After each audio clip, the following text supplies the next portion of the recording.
Alright, so I'm sure you all know how much I love traveling to furry conventions, but I gotta be honest with y'all, traveling isn't easy. There's packing, figuring out transportation, and getting a place to stay somewhere that may be unfamiliar to you. Not to mention, it can be expensive, and especially if you're flying, travel days actually do take up an entire day out of your week. But to me and to so many other people in this fandom, it's worth it. In fact, for me specifically, even if I wasn't going to a furry convention, it would still be more than worth it. Why? Well, because I love traveling, which may sound a bit surprising at first. How could all of this hassle be worth it if you don't have a furry convention to look forward to at the end? And you know what? That's a pretty good question, but there are actually many benefits to getting out of your house, out of your city, or even out of your state and seeing the world. Thankfully, I'm in a privileged enough position to do a good amount of travel myself, and I can personally attest to this idea that traveling for the sake of traveling, even outside of furry conventions, is definitely worth it.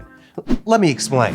But let's get back to furry conventions for a bit, because a lot of my love for travel has grown due to going to cons. Conventions in this community are very unique in a bunch of different ways. One, much like furry in general, they're not tied to one specific piece of media or franchise, so furries aren't going there to celebrate a specific thing. They're there to see and celebrate each other. That also leads to each con having the opportunity to offer the community something unique that differentiates themselves from other conventions as well. But my favorite aspect of conventions in this community specifically is that there's just so many of them. It's to the point where almost every other week throughout the year, there's some furry convention going on, and whether it's a gathering of 1,500 or 15,000, they're all there to celebrate the same fandom. And not only are there a bunch of them, but they are spread all across the world as well. And I think you know where I'm going with this, but all of these options for furry conventions give people who attend them an opportunity to explore a new part of this planet, an opportunity they might not have been presented with if it weren't for the furry convention that was there in the first place. And honestly, that's the main reason why I travel so much these days. Not just for the conventions, of course, but for the opportunity to actually see more of the country and indeed the world that I happen to live in. Now, I know what you're thinking. All of that sounds fine and dandy, but other than just saying that you're well-traveled, what's in it for you? Because not everyone may like the effort that goes into traveling. In fact, I know that I'm weird for being someone who actually likes flying. To be fair, it does help that I can sleep on planes pretty well, but still. And even if it's not that, many people travel to furry conventions to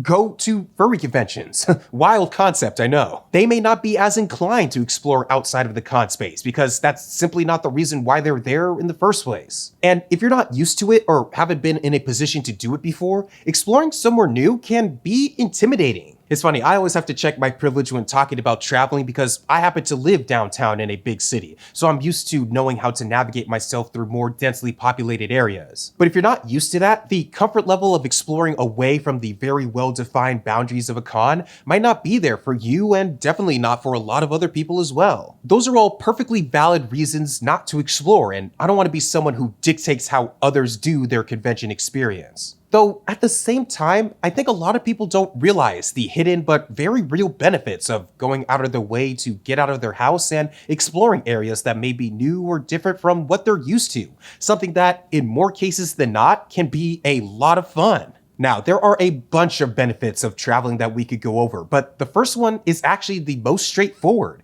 Exploring the area around furry conventions gives you more things to do outside of the con itself. Some of the favorite cons that I have gone to have been ones that are on the smaller to medium size, but are in big cities. Why? Well, when things inevitably slow down during these cons and I have some free time open up, I have an entire city to use to fill that time with exploring. This is even more fun with friends. Some of my best memories I've had at cons has been exploring random parts of cities that are away from the convention center. And if nothing else convinces you to explore the city that a con is in, I will tell you this: if you want to eat good food while you're at a con, you basically have to check out the restaurants outside of the con space. Those hotel restaurants only go so far. But speaking of eating, exploring the areas outside a convention space gives you an opportunity to try new things, like new food. I'll be honest, I'm not the biggest foodie, but anytime I travel to a con, I always try to go to a place that can only be found in that area, or try to get cuisine that is local to the area as well. And while most of the time it's great, sometimes it's not gonna work out. I'll never forget the first time I had real sweet tea while I was at FWA for the first time.